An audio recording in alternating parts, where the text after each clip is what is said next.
মাগুরার মোহাম্মদপুরের নোহাটা বাজার কেন্দ্রিক বিট নং ৮-এর পুলিশিং কার্যক্রম ও আইনশৃঙ্খলা বিষয়ক একটি মতবিনিময় সভা অনুষ্ঠিত হয়েছে।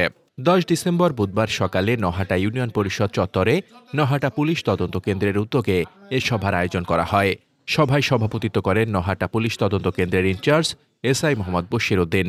অনুষ্ঠানে বক্তব্য দেন নোহাটা ইউনিয়ন পরিষদের panel chairman Mohammad Khalid Hossain token, প্রাক্তন চেয়ারম্যান সৈয়দ আখতারুজ্জামান, মোহাম্মদ মাহমুদ হোসেন, বিশিষ্ট সমাজসেবক আবু জাফর মোল্লা, নোহাটা ইউনিয়ন বিএনপির সাবেক সাধারণ সম্পাদক মোহাম্মদ বাবলু মোল্লা, জামায়াতে ইসলামী নোহাটা ইউনিয়ন শাখার আমির আব্দুর শাকুর মাওলানা, প্রাক্তন মেম্বার জাকির হোসেন, মোহাম্মদ বাহারুল ইসলাম ও জাহিদুল ইসলাম জেট প্রমুখ।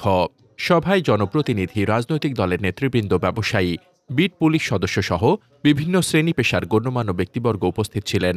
অনুষ্ঠানে এলাকার সার্বিক নিরাপত্তা জোরদার, মাদক নিয়ন্ত্রণ, সামাজিক অপরাধ দমন এবং যুব সমাজকে সৎ পথে পরিচালিত করতে কমিউনিটি পুলিশিং কার্যক্রম আরও শক্তিশালী ও গতিশীল করার উপর বিশেষ গুরুত্ব আরোপ করা হয়। মোহাম্মদ শামীম রেজা, দৈনিক খোলা চোখ।